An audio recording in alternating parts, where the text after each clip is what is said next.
Entonces, es cierto que se desarrolla mucho la cultura, el canto y el teatro a un nivel importante, pero no es la escala de Milán, el Olimpia de París, no, como se ha contado. Era un teatro muy bueno, seguramente para la época, mejor que muchos otros teatros de Chile, indudablemente, pero estamos pensando que es un teatro de mediados del siglo XIX y que duró hasta mediados del siglo XX, duró casi 100 años. Efectivamente tenía muy buena infraestructura para la época y salía de lo común, pero no era, o sea, hoy día cualquier teatro es mejor que lo que fue el Rojo. Eso es lo que quiero decir. O sea, o sea, más que nada porque nosotros lo que habíamos visto y habíamos investigado, que la característica principal era que tenía una muy buena acústica y que algunos artistas que venían de otros lugares les llamaba la atención eso, que para una ciudad que podríamos decirlo, claro, tenía un teatro que tenía una característica bastante especial. Claro, nosotros en todo caso en aquella época, estamos a principios del Rojo, supongamos en 1850, todavía no se ponía en marcha el primer ferrocarril. Al año siguiente se va a poner en marcha el primer ferrocarril. Claro, Copiapó pasa a ser una capital principal de Chile. O sea, acá nosotros nos iluminábamos con luces a gas, cuando Santiago se iluminaba con vela. Cuando Santiago iban a Valparaíso en carreta, nosotros íbamos en tren. O sea, hay una diferencia importante. Y el Teatro Rojo se enmarca dentro de eso. Había más avance en cuanto a lo que era tecnología, tecnología, y me imagino que bueno, todo eso redunda en cultura, en una serie de cosas. La primera obra que se da son copiapinos lo que hacen la primera obra. Es lo que usted decía recién. Llegan compañías, pero aquí ya había teatro, porque aquí también se había desarrollado la música y se había desarrollado el teatro. Entonces, claro, había un desarrollo de la música. Hay una marcha, como por ejemplo la Constituyente, otra que se llama Cuecas e himnos a Pedro León Gallo, que es música que se toca acá. Entonces, claro, hay un desarrollo de la música, hay un desarrollo del canto, y hay un desarrollo del teatro. Superior a otras ciudades, lo más probable es que sí, Serena, otras ciudades. Claro, Copiapó está por sobre ello. Ahora, en ese marco, en el marco de que Copiapó es tal vez la capital en ese momento más importante, la capital, digamos, provincial, más importante de Chile, y que además, después de la puesta en marcha del primer ferrocarril, 8 años después, va a ser la capital que se va a levantar en contra de Santiago en una guerra, que es la Revolución de 1859, que va a tener varios triunfos para las armas copiapinas. Claro, el Rojo estaba en un nivel superior. Se dice que las cortinas y que otros artefactos del Teatro El Rojo podrían haber ido a parar al Teatro Municipal de Santiago, cosa que a mí no me consta. Sí, siempre muchos dicen que cuando van al teatro, incluso muchos copiapinos que llegan allá dicen: oye, mira esa lámpara, el telón, eso era en rojo, que sea, no es claro. Tan así. Yo no estoy seguro que haya sido, que sea así. Y si fue, ya no lo es. Lo más probable es que, las lámparas de lágrima tal vez. Pero claro, hay que decir que el Teatro del Rojo está demasiado bañado de leyendas y mitos. Pero claro, indudablemente desde una perspectiva muy crítica e histórica, claro, tiene que haber sido un teatro superior al que había en La Serena, por ejemplo, en Coquimbo, o en el mismo Santiago. Porque yo no sé si ustedes han visto la estructura de cómo era el Rojo, seguramente que sí la tienen que haber visto. Es parecido, más pequeñito, al Teatro Municipal. El Teatro Municipal es más nuevo. Entonces, claro, era un teatro para el desarrollo de la música y el teatro superior en ese momento. ¿Cómo se administraba en ese tiempo el teatro? Buena pregunta. Porque actualmente los teatros se administran por vía, por ejemplo, si bien tienen benefactores, pero en parte los municipios son los que están administrando estos teatros. Tal cual. Yo no sé si efectivamente en esa época se hacía lo mismo y cómo trabajaban las compañías que trabajaban ahí en los teatros, porque tenían que haber grupos que eran estables y que eran los que finalmente, yo me imagino que de acuerdo a lo que habla la historia, son los que armaban o paraban los eventos. Para esa fecha, cuando partió el rojo, digamos,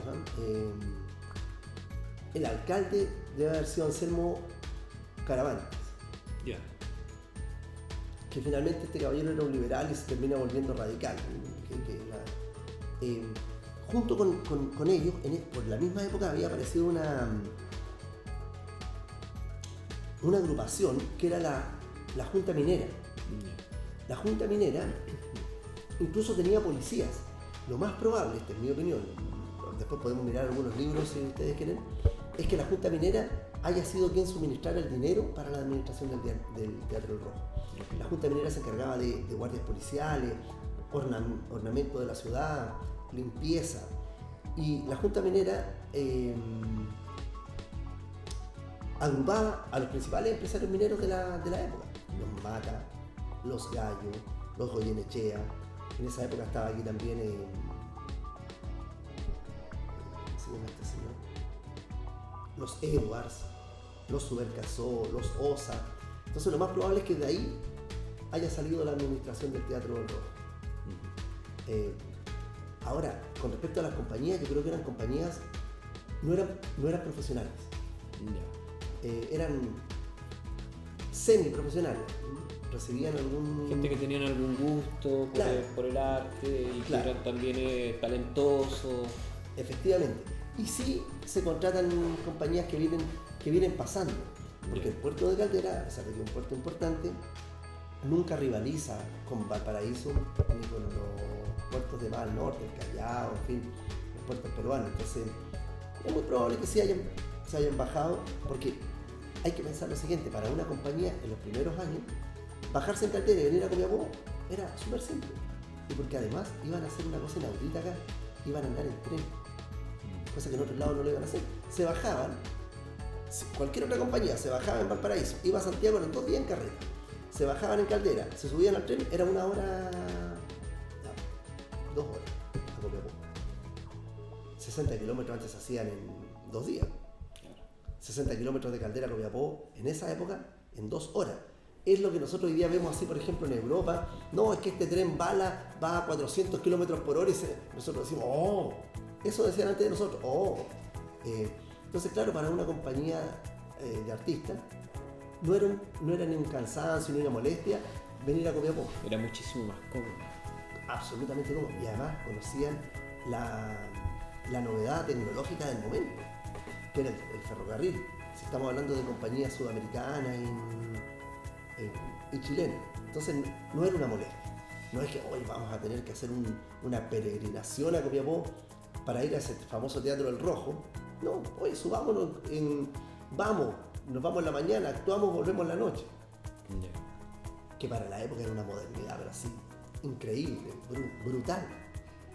Que es como le digo que ahora que uno dijera, oye, tomémonos un avión, vámonos a Nueva York, actuamos y volvemos. Eso era... Era venir a Copiapó. Eso era venir a Copiapó, claro. Entonces, por eso el teatro surge en un momento muy bueno para la ciudad. Por ahí mencionó el tema de la familia Edwards. Me imagino que de por ahí viene entonces en este caso de que Isidora Segers, el músico de la época, también tuviera una cercanía con la zona. Sí. Isidora Segers, sí. Por ejemplo, yo supe de ella primero porque ella aparece en el nombre de la Facultad de Arte de la Universidad de Chile. Ya. En el teatro que tienen ellos ahí en compañía. Pero también por ahí leí de que ella tuvo mucha injerencia en el movimiento musical acá en la zona. Creo que sí. Yo, mire, hay cosas que no me recuerdo, pero echémosla a revisar. Pedí el otro texto, pero déjeme revisar acá. Sí, Isidora Segers está acá.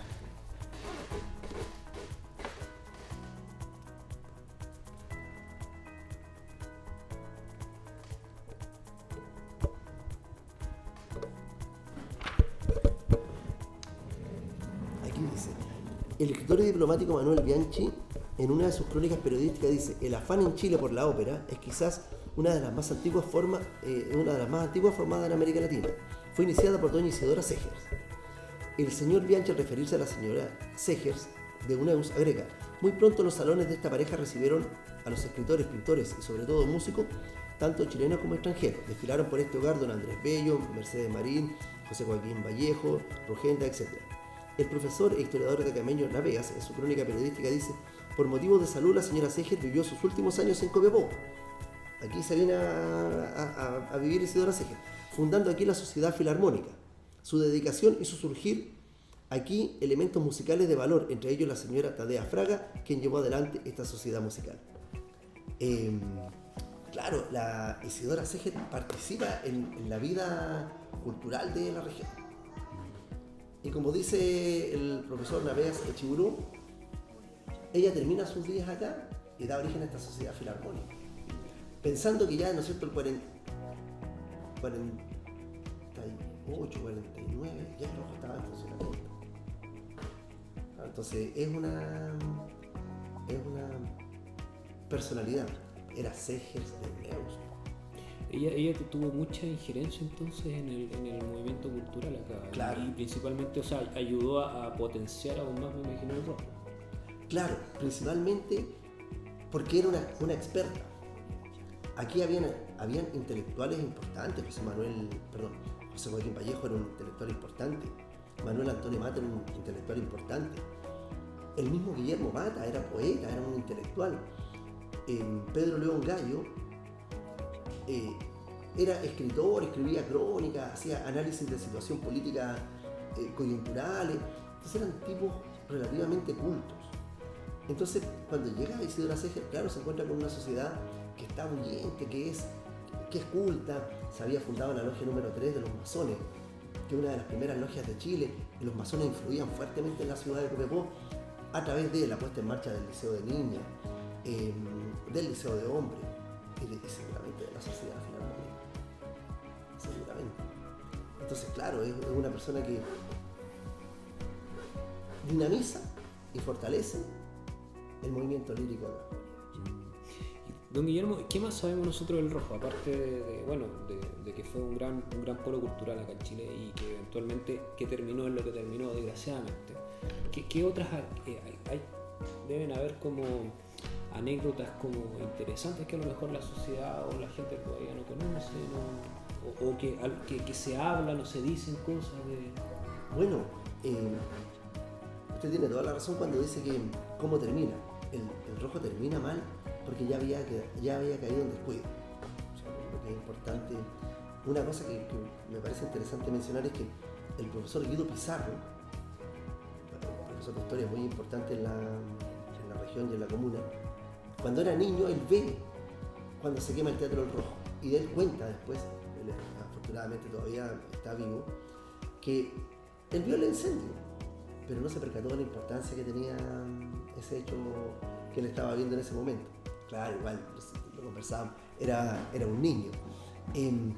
Pero hay varias anécdotas, pero tal vez la más importante, más que una anécdota, que es como es que la primera función la da este grupo copiapino. No me acuerdo la obra, pero la da un grupo copiapino. Cuando todo, a contrario sensu, como se dice, piensa que se trajo una gran obra de afuera, no, fueron los copiapinos los que se establecieron con su primera función en el Teatro Rojo.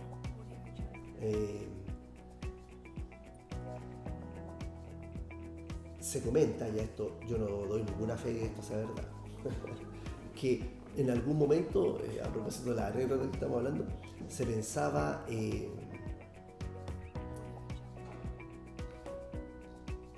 toda la vereda, lo que era la parte del Teatro Rojo, se iba a poner plata. Estábamos en la época de la plata de Chañarcillo, ¿no es cierto? Después vino Tres Puntas, se iba a poner plata. Pero yo creo que eso es más un mito de acá de Copiapó. Porque, claro, si imagina usted plata en la vereda, lo más probable es que cualquiera hubiese intentado sacar. Esas son entre las cosas que se cuentan, que el teatro cae en esta decadencia, que en un principio se iba a tachonar de plata su entrada, que sus cortinas, como conversábamos, habrían sido llevadas al Teatro Municipal, cosa que como ya dijimos no nos consta, que sus lámparas también habrían sido sacadas y habrían sido llevadas a Santiago. En el fondo hay una especie de imaginario popular en que el Teatro El Rojo hubiese sido desmantelado y hubiese sido hurtado de Copiapó para habérselo llevado a otro lado. Pero de eso que se habla es prácticamente porque muchos dicen es lo que quedó del incendio. Pero eso es, muy bien, claro, eso es lo que quedó del incendio. O sea, primero nosotros los copiapinos deberíamos hacer una crítica. ¿Cómo fue que llegamos a ese incendio? Claro, lo que quedó, tal cual lo dijo usted, es lo que quedó del incendio. A lo mejor se lo llevaron, a lo mejor no, yo no, insisto, no tenemos esa claridad. Pero lo primero que nosotros deberíamos preguntarnos es ¿cómo fue que se nos quemó el teatro? Y acto seguido, se llevaron cosas de él. Porque nosotros aquí hemos pretendido echarle la culpa a Santiago. ¿Cómo se llevaron las cortinas? Se llevaron con esa rivalidad propia de la época y claro. Todo lo que... No, claro, efectivamente por aquella época. Y sabe que hay cosas que nosotros hemos intentado buscar, que hemos investigado y no hemos encontrado. Como por ejemplo, cuando se pone en marcha el primer ferrocarril, que llega acá el 25 de diciembre de 1851, ¿se habrá hecho algo en el rojo? Lo más probable es que sí. Y sería importante a lo mejor mirar los diarios de la época. Cuando comienza la Revolución Constituyente en 1859, ¿se habrá hecho algo en el Teatro Rojo? A propósito que tenían hasta un himno que era la Constituyente.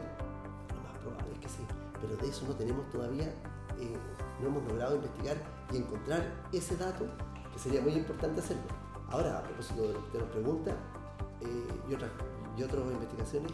Sí, bueno, de hecho es importante que nosotros podamos tener acceso y conocer todo ese registro, porque una de las cosas que nosotros como compañía siempre hemos hablado y que queremos nosotros buscar es volver a retomar ese hilo que por tantos años, que ya han sido muchos años, se cortó.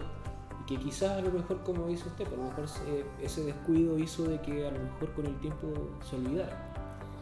Y quizás sería nuestro anhelo volver a retomar eso y que nuevamente a lo mejor en los anales de la historia digan, en 2019 se toma de nuevo la idea del rojo y volver a hacerlo reverdecer. O sea, bueno, sabe usted que cuando se pone en funcionamiento el Teatro Municipal de Copiapó, el Centro Cultural, la idea era el nuevo rojo.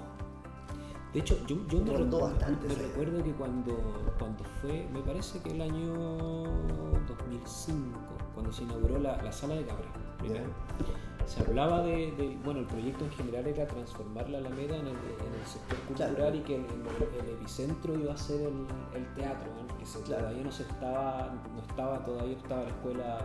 Sí, estaba la Escuela Brasil. Claro. Y ahí se hablaba de volver a reinstaurar el rojo como tal y que eso iba a traer todo un nuevo renacer, que finalmente eso quedó en la espera. Ahora sí. Tenemos el teatro y se ha hecho todo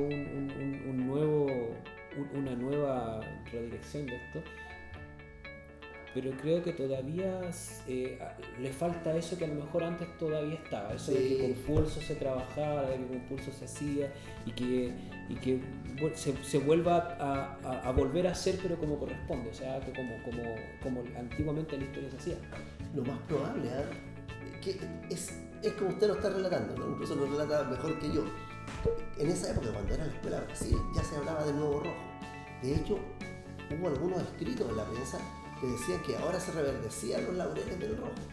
Pero claro, se hace el centro cultural, se hace primero la Sala de Cámara, efectivamente, después el centro cultural, pero yo creo que la plata que hay hoy día en Copiapó no es la misma que había en aquella época. Y como le digo, en esa época éramos primer lugar en cuanto a desarrollo tecnológico, obras públicas, calidad de vida. Claro, y ahora no. Entonces, por ahí, este teatro que tenemos ahora, igual yo encuentro que es bastante bueno, ahora lo están sometiendo, ¿no es cierto?, a un mejoramiento. Y no sé si es comparable con el rojo. Estoy hablando de la sala de 800 butacas, ¿no es cierto? Tiene buena acústica y todo, pero no tengo los parámetros técnicos para decir si es comparable o no. Lógicamente este es más grande. Claro, o sea, tiene otras cosas que son parte de la modernidad. Y uno lo mira y uno dice, bueno, responde a cómo son hoy la tecnología, cómo responde a los teatros actuales. Claro. Son como, por ejemplo, no sé, pues ir a Santiago Municipal y uno ver la construcción clásica antigua de la época y cómo es el mismo salón adentro. Eso, claro. Porque aquí es otra forma, la característica que tiene y quizás a lo mejor eso hace en parte que pueda de una u otra forma no poder hacerse el parámetro. Yo imagino que también tiene que ver con las corrientes que tienen que ver con la arquitectura, claro, todas esas cosas. Yo conozco el Teatro del Lago, que está en Frutillar. Es muy parecido a esto. Que lo maneja una fundición, parece que se llama algo así como Lago Frutillar o Volcán Yanquihue. Pero muy parecido, claro, y son las nuevas tendencias, arquitectónicamente hablando, y para el tema acústico, porque ahí se hacen varias semanas musicales y cosas de música clásica. Es muy parecido a esto, claro, no tiene el estilo clásico, digamos. Se perdió, el rojo era un estilo clásico así un poco rococó, bastante recargado, con medallones, ¿cómo se llama esto? De laureles, coronas de laureles, era bastante recargado el rojo, pero era la arquitectura de la época. Ahora, a mí no me cabe duda que el rojo era, como todos los edificios, caña de Guayaquil y... ¿cómo se llama? Barro y quincha. Eso tiene que haber sido rojo. Con una buena repostería nomás, ¿no es cierto? De yeso encima, pero eso era el rojo. ¿Qué era la técnica constructiva de la época? No había cemento. Entonces... Quizás eso también puede ir influido en a lo mejor una buena acústica, porque ahora todo es concreto, por ejemplo. Y sobre el concreto se coloca la madera, pero sí a lo mejor quizás puede haber ayudado mucho, porque siempre se habla de que los antiguos teatros, al tener un buen trabajo en la madera, se trabajaba la madera en forma especial, se lograba tener una muy buena acústica.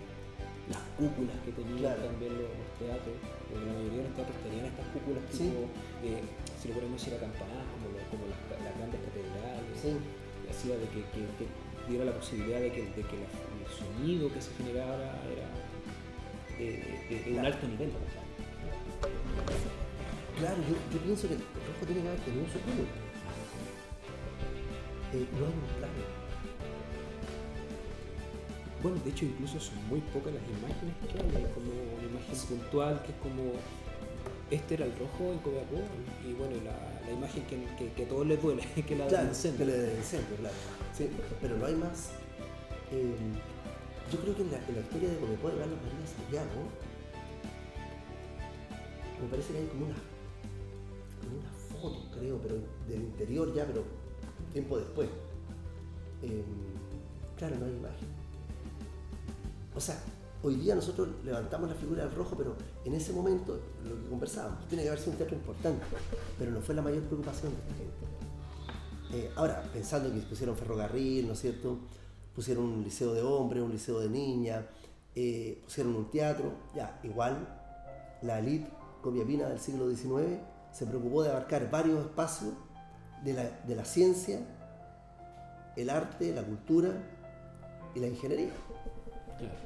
Que mucho más que lo que ha hecho la actual élite copiapina, que ha destruido la ciudad, hay que haberla armado, digamos, en buena lid, lo digo, ¿no es cierto? Pero teniendo esa idea crítica, claro, se encargaron de hacer liceo, hicieron liceo de hombres, liceo de niñas, escuela de minas, el Teatro del Rojo, la Junta de Minería, el ferrocarril, no sé, claro, hay una... O sea, básicamente lo que ellos buscaron fue generar un entorno donde ellos pudieran desarrollarse también, los hijos también, porque si yo no más me equivoco, una de las historias del liceo de niñas era que aparte de enseñarles el estudio, creo que también les enseñaban, por ejemplo, piano a las niñas. Sí, claro. Las niñas tenían parte de su carga académica, el piano como tal, y ellos también mostraban sus trabajos. Incluso en la escuela de Minas, tenían álgebra, química, tenían historia y tenían música en el currículum. Era ampliamente potencial la parte cultural, principalmente por lo que se ve acá en el tema de la música. Claro. No, y efectivamente en la música sí, ¿eh? Yo soy un ignorante, así que podría equivocarme, pero creo que las partituras hay seguramente más de algún tema de canto hay. Y tiene que haber sido canto lírico. No creo que sea ese tipo de música que está, no sé, pues, en pentagrama, en fin. No es música popular en la época, es música más bien... Es más docta. Más docta, sí, efectivamente, sí. Eso, tiene un carácter más docto. Y es harto el número de partituras que hay. Y es música, insisto, escrita para los copiapinos. Canto a Pedro León Gallo, canto a la Revolución Constituyente, al descubrimiento de Chañarcillo, que no deja de ser importante. Y seguramente ahí está todo, bueno, lo que usted hacía mención, la llegada de la, ¿cómo se llama?, de Isidora Segers, viene a potenciar el tema del canto lírico y de la música. Seguramente también había música de chingana, en fin, de guitarreo. Se cuenta, a propósito, porque hay una discusión cuál era la música de acá. Se cuenta que cuando hacen los enganches para los batallones de Atacama en 1879, dice, los mineros llegan cantando cueca y gritando viva Chile, mueran los cholos. Ya, pero dicen, llegan cantando cueca. Tal vez era la música popular también acá, que se puede que se haya extendido desde la zona central la cueca. Pues si uno se va un poco más al norte, no se cantaba cueca nomás, pues. No había cueca. No. Antofagasta era boliviano y Tacna, era peruano. Por lo tanto, cueca no había, zamacueca tal vez, pero entonces lo que quiero decir es que acá hubo un desarrollo docto de la música y también un desarrollo popular. J. Beche dice que Juan Godoy, estamos hablando ya, nos fuimos más atrás, 1832, 1833, pasaba dice, del baile a la timbiririmba, de la timbiririmba a la comida, de nueva vuelta a la timbiririmba. Yo creo que lo que él está diciendo es que está en un lugar, ¿no es cierto?, de canto, de risa, de diversión. Entonces tiene que haber habido también una música popular como en todas partes de Chile. O sea, para el resto del pueblo, que no era la el bajo élite. pueblo, claro, para el bajo pueblo, pero que aquí manejaba un poco más de dinero, producto de la minería de la plata. Entonces, claro, el bajo pueblo siempre ha sido sufrido el bajo pueblo, hasta el día de hoy. Pero quiero decir que era menos sufrido que en otros lados porque no estaba en estado de semi-esclavitud como lo tenían desde la zona central hacia el sur. Aquí los mineros eran bastante libres, eran braceros libres. Yo le vendía mi fuerza de trabajo a usted, o a ella, o a cualquier otra persona, y me podía cambiar. Entonces había más libertad, por lo tanto había más timbiririmba, como dice J. Beche. Yo creo que había más canto popular. Eso es una parte importante también de considerar, poder rescatar todos estos registros que hay, pues sí existen. Yo creo que hay mucha gente y mucha artista que debe desconocer también todos los registros que hay con respecto a la misma música, porque la música siempre se dice que enaltece el alma. Y en la época no tiene que haber sido menor. Por ejemplo, claro, como dice usted, por el tema de atraer a los mineros para poder enlistarlos o para poder llevar a cabo el tema de la revolución hacia Santiago. El tema musical tiene que haber sido también bien importante. Claro, absolutamente. Bueno, como es porque si bien los discursos son importantes, las arengas también, pero creo que en parte todo este tipo de música, bueno, es cosa de escuchar los registros que, por ejemplo, el mismo Séptimo de Línea, cuando uno va escuchando la letra, escuchando la música y se va dando cuenta de ciertos hechos que sí acontecieron y que gracias a la misma música que independiente de claro, que él interprete, también habla de parte de nuestra historia, y curiosamente muchos, si bien han escuchado registros, pero son pocos que los que reconocen de que esos hechos históricos son en parte de acá de la zona. Claro, y de acá parte, lo que comentábamos del himno La Constituyente, música de Enrique Villet y letra de Ramón Arancibia, teníamos la letra y no la música. Bueno, la música es como entonces es como marcha, no sé, marcial. Pero claro, eso, ¿no? Es marcial y refleja que sí, pues, habían ganas de cantar y cantar nuestras cosas. Entonces, claro, es importante. Y dentro de todo eso, seguramente ustedes que son de la compañía, ¿no es cierto?, de ópera, y que están dedicados a estudiar el tema del teatro el rojo tiene que haber cumplido una función fundamental. No, de hecho es importantísimo. Pero básicamente es un deseo personal, y también un deseo de la compañía, es poder meternos todavía más al fondo y poder descubrir, por ejemplo, la música que hay, en este caso saber qué cosas más hay con respecto al rojo, a lo mejor quizás en alguna otra ciudad, en alguna otra localidad, cuál era la impresión que se tenía de acá.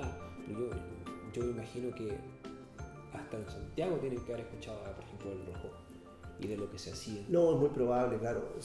Y más de algún registro me imagino que tiene que haber. Si la misma Isidora Segers, que tenía un rol importante, por ejemplo, no solamente a nivel musical, sino a nivel político. En este caso, por ejemplo, esto también mucho tuvo que ver cuando se trabajaron los himnos nacionales, por ejemplo. Ella también participaba de las comisiones para elegir o para ver qué es lo que se tenía que hacer, qué es lo que se necesitaba. Entonces, y principalmente en el proceso entre el primer himno de Manuel Robles y el segundo, que es el que actualmente el que conocemos. Entonces, yo me imagino que en algún momento ella también tiene que haber hecho comentarios y algún registro tiene que haber quedado. A lo mejor, como empezó en una época que muchos copiapinos empezaron a ir a estudiar música y empezaron a dejar su huella, en algún momento algún copiapino importante en esa época habrá dejado su huella y hayan reconocido a Copiapó como una capital con respecto a lo que es la música, lo que es respecto al arte. Yo creo que sí, yo tengo la impresión que sí. O sea, de hecho, me da la idea de que Enrique Villet sabía música, como musicaliza el himno. Yo creo que sí, que se establece como algo importante. Pero para ustedes, la compañía de ópera Chañarcillo, que están interesados en estos temas, bueno, ahora estamos hablando del rojo, pero yo los dejo cordialmente invitados para que en otra ocasión podamos ver las partituras. Sí, sería, pero ver las partituras que están en el fondo musical, rescatarlas, presentársela a la comunidad, que la comunidad sepa qué es lo que se hacía, cómo se hacía. Yo desconozco, quizás una vez, por ejemplo, yo vi una obra de teatro que tenía que ver con Chañarcillo. Perfectamente, quién sabe si a lo mejor hay algún registro por ejemplo, algún registro que tenga que ser actuado con algún tipo de ópera, por ejemplo, que tenga que ver con la zona, porque antes era muy, se hacía eso para poder a la gente, como no estaba la televisión, y la ópera nace era como la telenovela que actualmente uno ve, que en esos tiempos representaba historia, y por lo general las historias se hacían en base a la actualidad de la sociedad. No, yo coincido con ustedes, y por eso les digo a ustedes que son la compañía, ¿no es cierto?, de ópera Chañarcillo, los dejo cordialmente invitados para que otra vez podamos ver estos registros que son las partituras y comentarle algo, ya para no darle tanto la lata. Nosotros tenemos acá dos pianos. Uno es un piano propiamente tal, y el otro es lo que se llama un armonio, y es de marca Grand Aeolian, y que está siendo objeto de estudio porque es una pieza prácticamente así única, inédita. Claro, para mí era un piano, yo soy un neófito, pero cuando vinieron acá los expertos, esto es un Grand Aeolian, un armonio, y ahora vamos a empezar a estudiarlo. Ese era el tipo de instrumento que había acá. Yo creo que ahí uno deja establecido para una segunda conversación, otra investigación, una base de que, claro, se traía un armonio, que eran estos pianos, ¿no es cierto?, que tocaban con los rollos, tocaban solo, pero además tenían, uno apretaba clarinete y se le iban sumando instrumentos, que era un armonio, era una especie de pista. Era como el actual MP3, pistas que hay ahora. Claro, porque pues tenía clarinete, trompeta y otras cosas más. Entonces se iban apretando los botones mientras el señor tocaba el piano, o sea, perdón, la trompeta.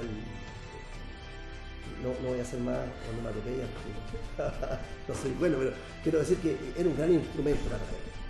Sí, bueno, entonces yo creo que sería muy bueno que en una próxima oportunidad nosotros nos encontremos para ver la música, para ver el registro que hay.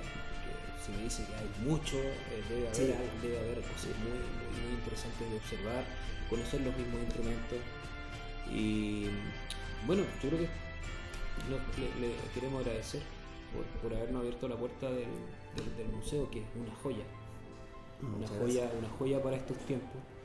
Y nada, pues seguir trabajando y seguir, como decíamos, reverdecer esta historia que es tan bonita, ¿no? Que es parte de todos nosotros y que básicamente lo que buscamos es que salga adelante, que se reflote, que la gente lo conozca y que digan, bueno, a partir de este año se ha vuelto a retomar. El camino. Yo le agradezco a usted, a la compañía de Ópera Chañarcillo, el tremendo trabajo que están haciendo, no solamente musicalmente, sino que también en el rescate de la historia de la música. Así que muchas gracias.